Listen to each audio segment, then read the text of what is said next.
পা নাই, অথচ সে বলছে যে ব্যথা। তো এই ব্যথাটা আসলে কেন, কি ধরনের ব্যথা এবং এটার চিকিৎসা পদ্ধতিটা কেমন, সেটা নিয়ে একটু কথা বলার জন্য আজকের ভিডিও।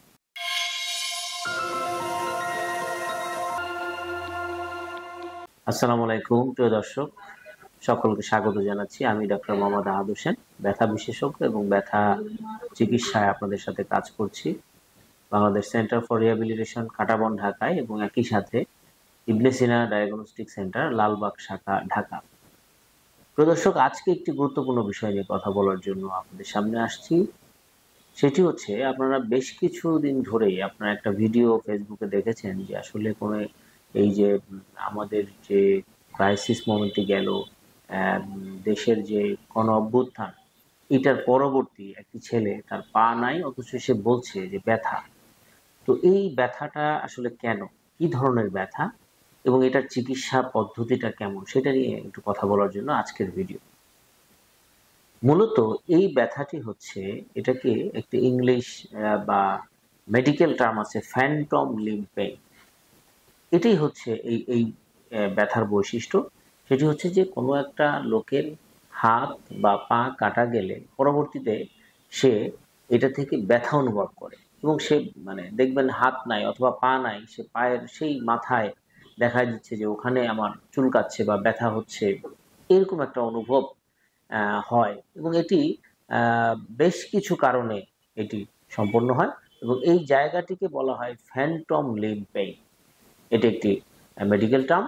তো এই ব্যথাটি হচ্ছে যে আপনার পা নাই অথচ ব্যথা আছে। তো এটি আসলে কি ভুল কিনা? না, এটি কিন্তু ভুল না, এটি মেডিকেল টার্ম। এই ব্যথার জন্য বেশ কিছু ব্যবস্থা রয়েছে, আমি এটি নিয়েই কিন্তু আজকে কথা বলতে চাচ্ছি। প্রথম কথা হচ্ছে যে আপনার পাটা যখন কেটে ফেলা হয়, তখন এখানে নার্ভের একটা ব্রাঞ্চ কেটে ফেলা হয়, দূরের যে ব্রাঞ্চটা, সেটার ব্রাঞ্চের আংশিক কিন্তু রয়ে যায়। পায়ের যে অবশিষ্ট অংশ রয়েছে, এটি ঘা শুকিয়ে যাওয়ার পরেও এই নার্ভের অংশটা কিন্তু রয়ে যায়, এবং এই নার্ভে একটা কন্টিনিউয়াস স্টিমুলেশন যায়। যেহেতু এটি একটি কাটা অংশ, এই এই নার্ভটার যে গতিপথ, এটি আমাদের মাথা পর্যন্ত কিন্তু এটা সংযোগ রয়েছে বিভিন্ন পাথওয়ের মাধ্যমে। তো এটি যখন যায়, তখন মাথা কিন্তু রেকগনাইজ করে যে তার পায়ের সেই ব্রাঞ্চের মাথা থেকে পেইনটা আসছে। এটা কিন্তু আমার ব্রেইন রেকগনাইজ করে। তো এর জন্য আসলে আমাদের ব্যথার সিকোয়েন্সটা বোঝা দরকার। এটি নিয়ে হয়তো আমি আপনাদেরকে আরেকটা ভিডিওতে কথা বলবো যে আসলে ব্যথা কেন হয়। আজকে আমরা যেটা নিয়ে কথা বলছি, সেটা হচ্ছে পায়ের একটা অংশ কেটে ফেলা হলো, ঘা শুকিয়ে গেল, তারপরেও দেখা যাচ্ছে তার পায়ের ওই মাথায় ব্যথা, অথচ পায়ের কিন্তু অর্ধেকের অধিকাংশ, অর্ধেকের বেশি অংশ কাটা হয়ে গেছে, তারপরেও কিন্তু ব্যথা অনুভব করছে। তো এইটার একমাত্র কারণ হচ্ছে যে সেই যেই নার্ভটা কাটা পড়েছে, সেই নার্ভ ব্রাঞ্চের সেই ব্রাঞ্চটা যেটা কাটা পড়েছে, তার অংশ কিন্তু রয়ে গেছে। তো সেখান দিয়ে কিন্তু স্টিমুলেশনটা চলে যায় ব্রেইনে, এবং ব্রেইন কিন্তু এই জিনিসটাকে রেকগনাইজ করতে পারে না যে এটা কি আসলে আংশিক জায়গা থেকে নাকি না আসল পায়ের জায়গা থেকে।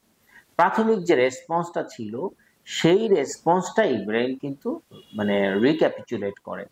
তো সুতরাং এটা ব্রেইনের একটা ফাংশন, ব্রেইনের একটা প্রসেস। এই প্রসেসের কারণেই মূলত আসলে এই ফ্যান্টম লিম্ব পেইনটা হয়, এবং এই পেইনটা কিন্তু অনেকটা যন্ত্রণাদায়ক, অনেক কষ্টের, এটা একটা ব্যাপার। আর একই সাথে এর সাথে কিন্তু যোগ হয় সাইকোলজিক্যাল কম্পোনেন্ট, যেটি এই এই পেইনটাকে আরো বাড়িয়ে দিতে পারে। তো সুতরাং এই ধরনের পেইনে যারা এফেক্টেড আছেন, তাদের ক্ষেত্রে বলবো যে তাদের ক্ষেত্রে মানসিকভাবে আশ্বস্ত করা যে এটি একটি পেইন, অবশ্যই পেইন, এটা তোমার যাবে, এটা দীর্ঘ সময় লাগতে পারে, কিন্তু আস্তে আস্তে এটা ঠিক হয়ে যাবে। যখন নার্ভ হ্যাবিচুয়েটেড হয়ে যাবে, বডির যে প্রেজেন্ট সিচুয়েশন, সেটার সাথে যখন সে খাপ খাইয়ে নিতে পারবে, যখন সে এক্স্যাক্ট লোকেশনটা ট্র্যাক করতে পারবে, তখন সে এই জিনিসটা আস্তে আস্তে দূর হবে। কোনো কোনো ক্ষেত্রে এটা অনেক সময় লেগে যায়। এই ফ্যান্টম লিম্ব পেইন আমরা বিভিন্ন ধরনের ওষুধ ব্যবহার করে থাকি, তবে এক্ষেত্রে পেইন কিলার বা এনএসআইড যে কথাটি বলা আছে, বা ব্যথানাশক যে ওষুধ, সেগুলো কিন্তু এখানে খুব বেশি রোল প্লে করে না। এই জন্য এবং এই ধরনের রোগীদের ক্ষেত্রে একটু দীর্ঘমেয়াদী চিকিৎসা প্রয়োজন। তো সেক্ষেত্রে আমরা তাদেরকে different type of pain killer আমরা ব্যবহার করি। এটি সাধারণত নিউরোজেনিক যে পেইন আছে, সেইটাকে ট্রিটমেন্ট করার জন্য যে ধরনের ব্যথার ওষুধ আছে, সেগুলো আমরা ব্যবহার করি। তো তার আগে আমি বলবো যে যারা এই ধরনের দীর্ঘমেয়াদী ব্যথায় ভুগছেন বা ফ্যান্টম লিম্ব পেইনে ভুগছেন, তাদের অবশ্যই একজন ব্যথা বিশেষজ্ঞ চিকিৎসকের শরণাপন্ন হওয়া উচিত এবং তার কাছে পুরো কাউন্সেলিংটা করে তারপরে কিছু ঔষধ আমরা দিতে পারি, যেটা কিন্তু বেনিফিট হতে পারে। কোনো কোনো ক্ষেত্রে দেখা যায় যে ঔষধের কন্ট্রোল এটা হচ্ছে না, তখন কিন্তু এটা নার্ভকে ম্যানিপুলেশনের মাধ্যমে কিন্তু চিকিৎসা করার সুযোগ আছে, যেগুলোকে আমরা বলি ইন্টারভেনশন। সেই ইন্টারভেনশনটা হচ্ছে আমরা ইপিডুরাল হতে পারে, ইপিডুরাল অ্যানালজেসিয়া, অথবা নার্ভ ব্লকের মাধ্যমে এটা হতে পারে। তো এই ধরনের পদ্ধতিগুলো যদি করা হয় এই ফ্যান্টম লিম্ব পেইনে, তখন এই নার্ভটা আবার রিঅর্গানাইজড হতে পারে। যখন নার্ভটাকে ব্লক করা হয় বা ব্লকিং এজেন্ট দেওয়া হয়, তখন কিন্তু আবার নার্ভটা রিক্যাপিচুলেট করার মাধ্যমে, আবার তার এক্সাক্ট লোকেশনটা ট্র্যাক করার মাধ্যমে কিন্তু তার এই পেইনগুলো চলে যেতে পারে। তো এই ধরনের বেশ কিছু চিকিৎসা পদ্ধতি রয়েছে।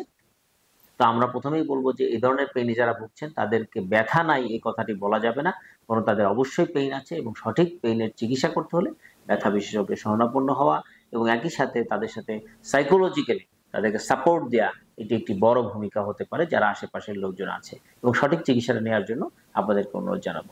সকলে ভালো থাকুন, সুস্থ থাকুন।